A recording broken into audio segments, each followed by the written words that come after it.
সূরা কাউসার 3 বার পাঠ করে হাতের মুঠে ফু দিলে কি হয়?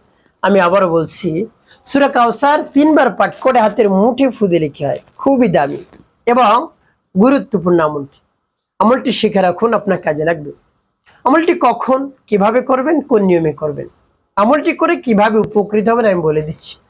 বিস্তারিত জানার জন্য, আমলটি শিখে রাখার জন্য ভিডিওটি না টেনে না কেটে ধৈর্য এবং মনোযোগ সহকারে শেষ পর্যন্ত দেখতে থাকুন, তাহলে সঠিক নিয়মে আমলটি করতে পারবেন। আর যদি টেনে টেনে কেটে কেটে দেখেন অনেক জায়গা বাদ পড়ে যাবে, সঠিক নিয়মে আপনি আমলটি করতে পারবেন না। প্রিয় ভাই বোনেরা, চলুন কিভাবে আমলটি করতে হয় জেনে নেওয়া যাক। শুরুতে উত্তম রূপে পবিত্রতা অর্জন করবেন।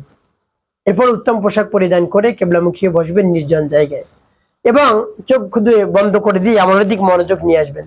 দুনিয়ার যত ধরনের ধ্যান খেয়াল রয়েছে সব আপনি দূর করে দিবেন। এরপরে আপনি জীবনের গুনার কথা স্মরণ করে ক্ষমা প্রার্থনা করবেন। হায় আল্লাহ, জীবনের গুনাহ খাতাগুলো মাফ করে দিয়ে অন্তরকে পাক পবিত্র বানিয়ে দিন। এরপর 3 বার দুরূদ শরীফ সাল্লাল্লাহু আলাইহি ওয়াসাল্লাম, সাল্লাল্লাহু আলাইহি ওয়াসাল্লাম, সাল্লাল্লাহু আলাইহি ওয়াসাল্লাম ইস্তিগফার দুরূদ শরীফ যখন পাঠ করে হয়ে যাবে, এরপরে সূরা পাঠ করবেন। যখন পাঠ করবেন রব্বে কারীমের কাছে বলবেন, আল্লাহ আপনার শরণাপন্ন হয়েছি, আর কারোর কাছে যাই নাই, অনেক চেষ্টা সাধনা করি, আল্লাহ অন্য কারোর কাছে যাই নাই, আপনি সব সমস্যার সমাধান করতে পারেন, তাই আপনার দরবারে আসছি, তাই আপনার শরণাপন্ন হয়েছি, আপনি সমস্যার সমাধান করে দিন। এভাবে বলে সূরা পাঠ করবেন। পরবর্তী কি করবেন, কোন উদ্দেশ্যের জন্য পাঠ করতেছেন বলে দিচ্ছি, আগে সূরাটি বলে নিই। বিসমিল্লাহির রাহমানির রহিম। ইন্না আ'তাইনাকাল কাউসার ফাসাল্লি লিরাব্বিকা ওয়ানহার ইন্না শানিআকা হুয়াল আবতার। এবার যখন পাঠ করে হয়ে যাবে, একটি ফু দিবেন হাতের মধ্যে। তারপর আপনি আবারও পাঠ করবেন, বিসমিল্লাহির রাহমানির রহিম।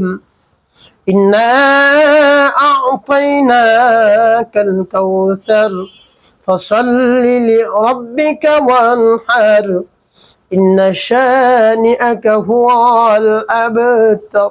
পাঠ করে সবাই। তারপর আপনি মনে দরদ নিয়ে আবার পাঠ করবেন, বিসমিল্লাহির রাহমানির রহিম।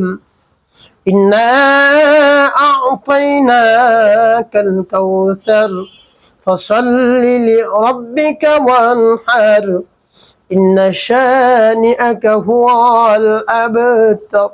পাঠ করে সবাই। প্রিয় ভাই, কতবার গুনে গুনে আপনি পাঠ করবেন? 3 বার, 3টি ফু দেবেন। শেষে নবীজি সাল্লাল্লাহু আলাইহি ওয়াসাল্লাম মুহাব্বত নিয়ে, ভালোবাসা নিয়ে 5 বার দুরূদ ইব্রাহিম পাঠ করবেন গুনে গুনে, একবারে যেন কম না হয়। আল্লাহুম্মা সাল্লি আলা মুহাম্মাদি ওয়া আলা আলি মুহাম্মাদ কামা সাল্লাইতা আলা ইব্রাহিম ওয়া আলা আলি ইব্রাহিম ইন্নাকা হামিদুম মাজিদ।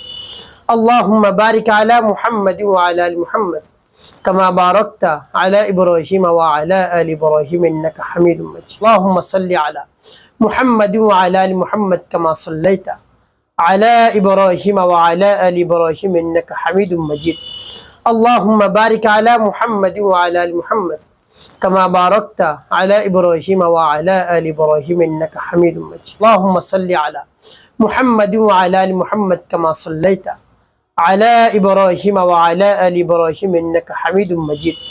اللهم بارك على محمد وعلى آل محمد كما باركت على إبراهيم وعلى آل إبراهيم إنك حميد مجيد. اللهم صل على محمد وعلى آل محمد كما صليت على إبراهيم وعلى آل إبراهيم إنك حميد مجيد. اللهم بارك على محمد وعلى آل محمد كما باركت على إبراهيم وعلى آل إبراهيم إنك حميد مجيد. এবং যখন পাঠ করে হয়ে যাবে, 2টি ফু দেবেন।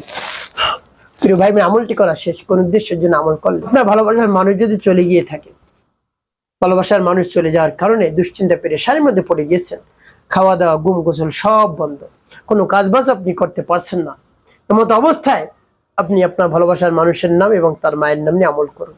চলে আসবে আপনার কাছে, যদি দূরেও থাকে আপনার সাথে কথা বলবে, শান্ত হবে, অন্যথায় সে কোনোভাবেই শান্ত হবে না। প্রিয় ভাই বোনেরা, স্বামী স্ত্রীর মধ্যে এভাবে যদি মনোমালিন্য হয়, রাগ করে বাসা থেকে চলে যায়, স্বামী চলে যায়, স্ত্রী চলে যায়, দীর্ঘদিন তাদের সাথে কোনো যোগাযোগ নেই, তাহলে যার উদ্দেশ্যে আমল করবেন তার নাম, তার মায়ের নাম নিয়ে আমলটি করবেন।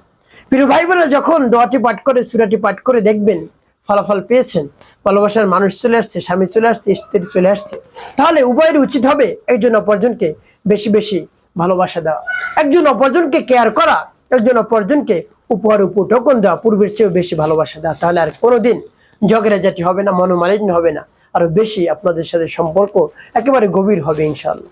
একটি কাজ আপনাকে করতে হবে, 5 ওয়াক্ত নামাজ আদায় করতে হবে, মানুষের কল্যাণে খেদমত কাজ করবে, অবশ্যই আপনার জীবন সুখময় হবে, শান্তিপূর্ণ হবে ইনশাআল্লাহ।